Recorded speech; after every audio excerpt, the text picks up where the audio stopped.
Tendenzialmente si iscrivono tutti gli atleti, le persone che durante tutto l'anno si iscrivono a queste manifestazioni agonistiche, amatoriali e quindi è un po' come un grosso ritrovo, perché effettivamente bisogna essere allenati per affrontarle ed approcciarle. E diciamo che c'è uno spirito che contraddistingue un po' tutti, che è quello anche di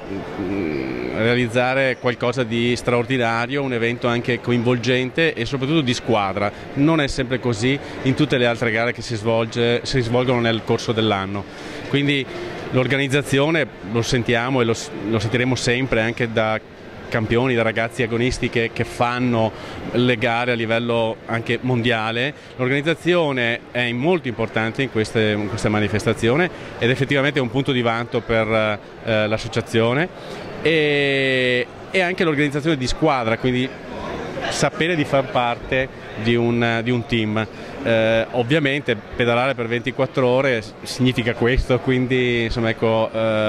riuscire a far collimare un po' tutte le esigenze di ognuno e soprattutto spendersi per l'altro, quindi è una bella manifestazione. La cornice di Barbarano è indiscutibilmente ben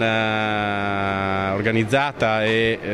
diciamo, fa risplendere al meglio questo evento, e poi effettivamente da 5 anni a questa parte, grazie a Stefano Prodomini che abbiamo ascoltato prima, ma anche direi a tutti coloro che fanno parte e che in maniera volontaria organizzano al meglio la logistica necessaria per strutturare questo evento, creano di Barbarano una bellissima manifestazione effettivamente, che è incorniciata in un circuito di 4 gare a livello nazionale.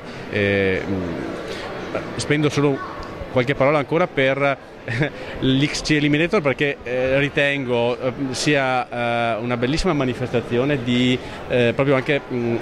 attrazione per il pubblico, perché effettivamente una gara di mountain bike a circuito come questa